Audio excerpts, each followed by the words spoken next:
Are you also looking for tools and functions that make your everyday life easier? Today I want to look at some functions that exist when we are writing Terraform, specifically when we're writing AZAPI, but we are also going to take a look at some of the Terraform built-in functions that are going to solve some issues that we have when we write Terraform and provision Azure resources today. Hello and welcome to today's video. My name is Colin Berg. I'm a Microsoft MVP within Microsoft Azure, and I focus heavily on infrastructure as code. I work with Terraform and Azure every single day. So if you like this type of content, be sure to subscribe so you don't miss future videos. Sometimes when we work with Terraform or Azure Bicep or any programming language, I guess, we have parts of it or things that are not, how should I put it, not really fun. Don't get me wrong, there's a lot of fun things about doing what we do, but there are some pain points, and today we're going to look at some of the provider functions for AZAPI. If you go to the AZAPI provider and their documentation, you want to go to this main web page, and then on the left pane we can expand functions, and then we get what we're talking about. Here it helps us construct those pesky resource IDs that we have to deal with, unfortunately, when we are provisioning things with Terraform. But these ones are going to make it a little bit easier for me and for you and for your colleague to read. And we're also going to get some nice validation when we are working, constructing our resource IDs using these functions instead of just pasting these long strings of text that we have to deal with. If you don't know what I'm talking about currently, we can take a look at a resource. This is a managed identity, and then it has what's called a resource ID. If we click up the JSON view of this and we just copy this string and let's paste this into VS Code, this is what's known as a resource ID. And depending on what type of resource it is, if it's something that is a resource that is contained within a resource group, it's usually constructed this way, where you have a part that is the subscription part. So it says it's a subscription, and then you get a subscription ID. Same way you get a resource group and the resource group name. And then depending on what it is gonna use a provider. In this case, we are working Microsoft.managed identity. And under Microsoft.managed identity, there are user assigned identities, but there are also system assigned identities. And then the last bit is just the name of the resource. So what you may have seen before are things like let's say we have a data block, for example, and we're going to say it's an AZAPI resource. I'm not going to worry too much right now about proper syntax or whatever. We're just going to say identities, user assigned identities. And here, let's say we wanted to reference a resource ID. This is where this resource ID would get inputted. And there we have it. So now we have a data block that is referencing a specific resource, but you have to have this resource ID within the resource block, basically. And it looks quite bad. It is functional, but it's like it can be annoying to have to fetch these all the time. So what I want to achieve in this video is I want to show you how we can use the functions instead to make it make the whole authoring process a bit more enjoyable. So we're going to define a custom role definition, and we're going to use that role definition in a role assignment. And then I just want to show you how we can work with the data blocks, and then we're also going to use that Terraform function which I talked about, which I'll show you in a bit. But let's get this project started in the right way. So we usually say, or we have to have a Terraform block, and then we say we want to have a required provider. I want to work with AZAPI. Be sure to use a later version. It is possible that some of the older versions of AZAPI may not support everything. We could also have a provider block, say it's AZAPI. First off, I want to create a locals block, and I'm just going to call this subscription ID. I want to enter the subscription ID that I'm going to be working with today. This is just so I can reuse this later. I also want to reference the user assigned managed identity that we did see earlier. And so the way I want to do this is just say It's going to be a data block for an user-assigned managed identity. And here we can just accept this. So this is what we were looking at earlier. And here's what I'm saying, like we have this long string, which we could do better by inputting the local subscription ID. Then we get some flexibility and function out of this. However, there is a better way for us to do this. So back to the functions, it depends on what type of resource you are trying to reference. That's going to dictate which function you want to use. But since we want to target a specific resource, we are going to use the function that's called resource group resource ID. So here you can see this one is a function that takes 4 inputs. So it takes the subscription ID, it takes the resource group name and the type, and also the resource name then itself. So what we want to do is we want to get rid of this, and then we want to say provider AZAPI resource group resource ID. And if you remember, it takes subscription as a first argument. So we're going to say subscription ID. Then if we consult this one, it says the next part is the resource group name. I happen to know that the name is rgprod.sc.uami. And then it wants the resource type. And you remember we were looking at this before. We can actually just grab this from this block right here, or this string here. And now the last part, this is important. The last part is always a list of strings. So we always have to do the square brackets and then input the first string. And then we can just input the name of our guy here. Oh, and I have misspelled this. So here you can see the difference. We have a resource ID, then we are specifying the function for resource group ID. We input the subscription ID, the resource group name, the type of resource that we're working with, and then the actual name. So just doing it this way, we do get some validation that everything is looking correct, and it just looks a lot better than what we had before, in my opinion. So now that we have this guy, I'm not sure if I have to do this, but I usually export the principal ID. And the reason is because I want to use this later, basically we're gonna do some role assignments. But before that, we need to have a role definition. And I'm just gonna call it Limburg Tech Custom Owner. And you'll see what I'm gonna do here in a little bit, but the type is role definition. Then we want to set a parent ID.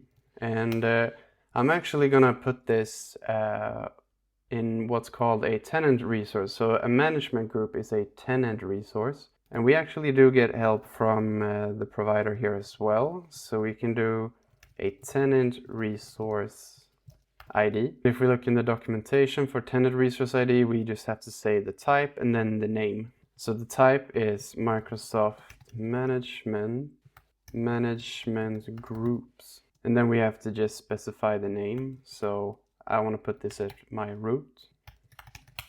And here we get to the Terraform specific function I was talking about. It wants a name, basically. And if you've ever worked with role definitions or role assignments when it comes to Azure RM, it doesn't have the name property. You don't have to worry about that. With AZAPI and Bicep though, we do have to put a name. And we have a few criteria for things that needs to be true for us to be able to deploy this successfully and iterate over this successfully. The name property for both the role definition and for the role assignment has to be unique across the tenant. If you, basically this is going to want a GUID, or not UID, it's going to want a GUID. And if that GUID is different from one apply to the next apply, then it's going to overwrite basically the role definition or assignment. So it needs to be unique for every apply, but it also has to be consistent. It has to be the same GUID every time. If it changes, we have problems. So here we can actually take some help from Terraform's UUID v5 function. So you can read here, unlike the pseudo-random UID generated by the regular UUID function, these ones are not pseudo-random, basically. This is a function that accepts 2 arguments, so it accepts that you have to put it in a namespace, and then you have to supply a name, basically. And what's good about this is it's given us some human-friendly readable keywords. So I've been using OID a lot to target this namespace. And then depending on what I supply as the second argument, it's gonna create a GUID or a UUID. And it's also gonna make sure that as long as I input the same things through every apply that happens, I'm gonna get given the same GUID every time, which is crucial for me. So you can see here in the examples, for examv, if you do UUID v5 and you specify the namespace OID, and this is the value you give it, it's gonna get this GUID every time. It's at least how I understand this. So there's a few different ways we can do this. So we are only gonna have to do a role definition once, so we're not super fussed. We can say we want to use the function, we can say we want to use the OID namespace, and then we can just give it a string, which is Bicep custom owner. So these two are going to create a random GUID, but it's going to be the same GUID every time this gets deployed. Now this is acceptable for us creating this single resource only once, or this role definition only once. If we were to have to create this multiple times, like with a role assignment, this is not sufficient. But stay tuned, I'm going to show you how we're going to tackle that part as well. But anyways, let's construct the body for this.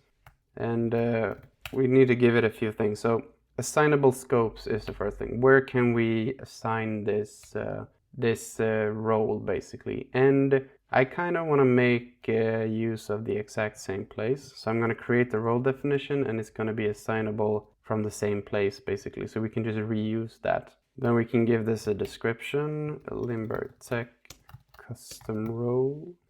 And then we have a permissions block. And this one is a little bit interesting in case you've never seen it, but it's an object here basically where we can supply a few different things. So I actually just want to specify some not actions.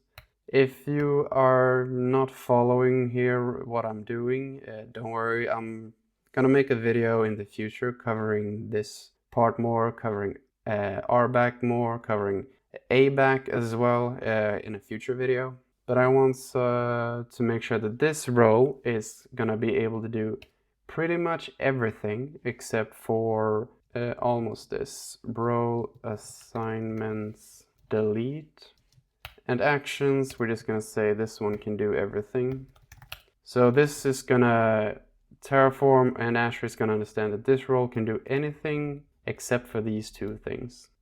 I think this is a good time to see if the code we've written so far is actually functional. So let's do a Terraform init. So once this has been initialized, let's run a plan. So here we can see we have a Bicep custom owner resource group resource that wants to be created. And we can see here that the function seems to be working. So assignable scopes is translating this to the correct type of string. We can see it down here as well. So let's run a Terraform apply. We can throw on auto approve here. My mistake, I actually forgot a few things. We have to say it needs a role name. So we'll just say Bicep custom owner. And we should also say that this is a custom role in the type. Let's run this again. If we go into the portal, I go into root and access control. I can look at my roles, and then I can say I want to see custom roles, and then I have my Bicep custom owner role right here. If we view it, we can see the JSON tracks. So now then I want to actually assign this role, and I want to give my user assigned managed identity, which is not in this state. And this is, by the way, something that is super common working with Terraform. A lot of times you have resources that are existing in in Azure, but they are not in the state or in Terraform you're working in. And that could be it's created from some other state and you just need to reference it, or it's been created with ClickOps, but it's a super common scenario. So first off, we want to create a new AZAPI resource, which we're going to call role assignment custom role.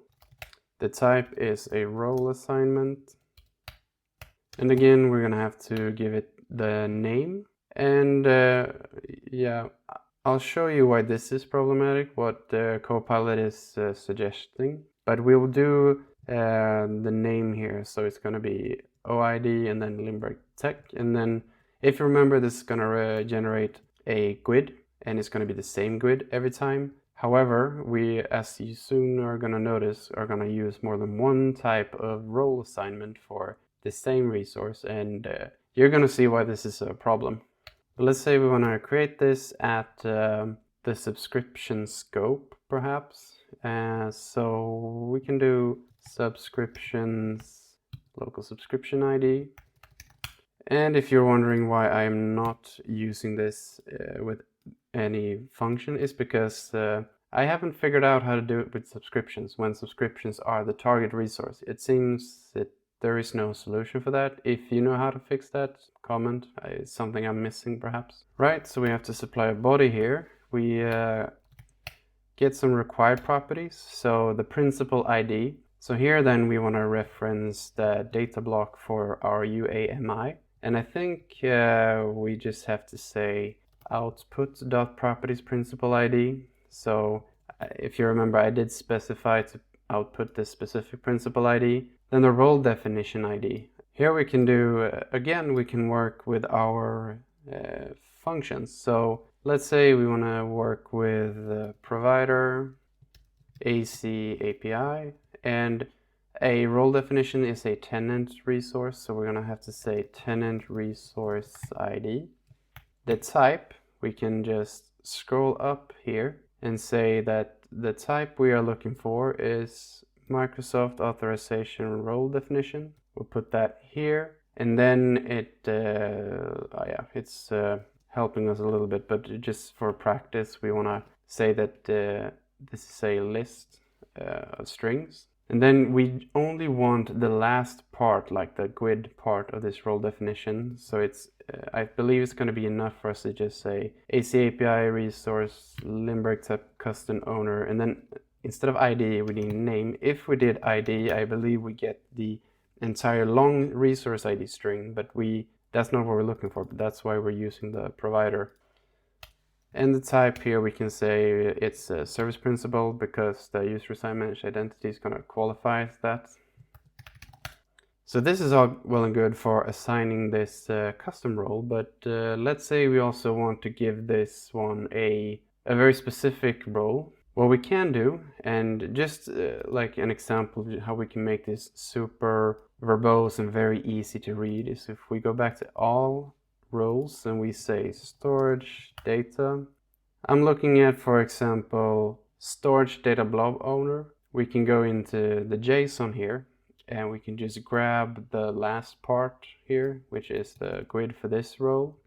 And what I usually do, just to make this, like I mentioned, super easy to read, I would use a locals. Actually, we already have a locals, right? So we can just go up here, say built-in roles, and let's say we're working with storage blob data owner, and the GUID for that is this ID.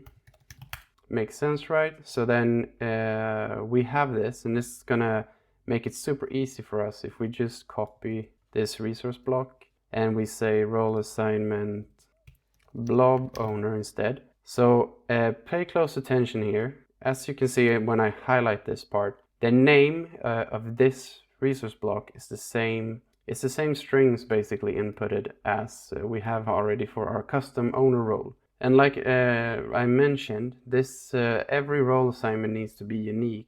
The name needs to be unique basically. So what should happen if I do this is, and this is a little bit dangerous or tricky, it has tripped me up a few times, and most likely the deployment of this is going to go through successfully. But what usually happens is you are going to have a last right wins basically. So if the custom owner role assignment is being created first, that's all well and good, but then once the blob owner role assignment happens, it's going to override it, because as far as Azure knows, this is the name ID or the name property you inputted.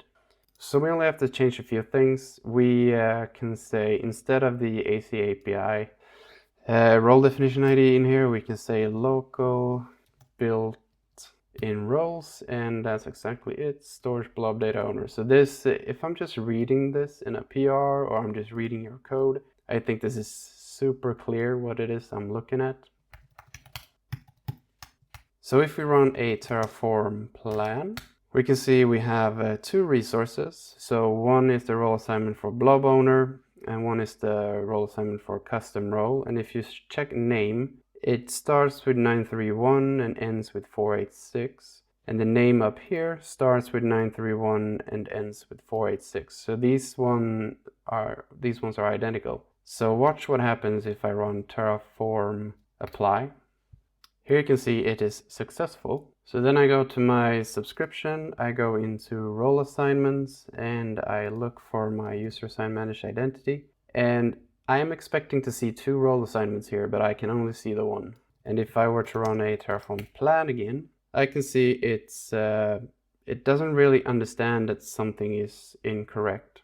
It seems to be talking about the role definition ID changing, which it shouldn't, but yeah, this is a problem. So how do we fix this? Well, I did mention that the function, it takes the namespace, and we don't want to change that. We want to have that for both of these. We just have to make sure that whatever we put in for the name property here, the second string, is going to be, first of all, unique for this resource block, and second of all, it's going to be the same every time this deploys. Because remember, if this second string changes for whatever reason, the role assignment gets redeployed. So what we can do is we can do some nifty string interpolation here, and you can go quite crazy with this. So let's say we actually could do the same for both of these in the beginning. Let's say we do data AZAPI resource UAMI, the output, then we say properties and principal ID. So far so good, but again, we still have an identical second input here. However, this is where we're going to make this work. We're going to do a second input here in the same string, which is totally fine, it works. And here for the custom role, we're going to say AZAPI resource Limbertech custom owner and the name. So we get the ID of this role definition. It's going to be inputted in here. And then we just do the same thing for the second role assignment, but we're of course not going to use the Limbertech custom owner ID. We're going to use the ID of the storage blob data owner instead. So if we run a plan, now we have changed the name property from our last apply. So it makes sense that it wants to replace the role assignment. And that's because, as you can see here, the name is being changed to another GUID. But what is really good for us is that we can see for the blob owner, we get a string that ends with 351F, but for the other one, we get a string that ends with 50BE. So we're getting two different name properties finally. So if we run apply, we can see it did go through. It destroyed two things and then it added two things. So if we do a refresh here, now we have our Limbertech custom owner role assignment, and we have our storage blob data owner role assignment. So that's pretty neat. So I hope that's gonna give you some clarity going forward when you're working with AZAPI and these functions, and maybe you've racked your head before, like you don't understand how these role assignments and definitions, how they work. Why do I have to supply a name property? I don't have to with Azure RM, for example. And I mean, these are headaches that exist, but hopefully right now or going forward, you're going to be able to solve them quite easily. But let me know if there's any other functions you would like for me to cover, which are super helpful. It's always appreciated with feedback. And if you want more Azure on Terraform or Terraform on Azure, however you see it, if you want more of that type of content, be sure to check out my channel. I do have a lot of other things on there. Just in the last video, we did a video on how you can deploy the Azure Virtual Network Manager and the IPAM pools using Terraform and AZAPI. So if that sounds of interest, be sure to check that one out. But thank you very much for watching. I hope to see you in the next one. Bye bye.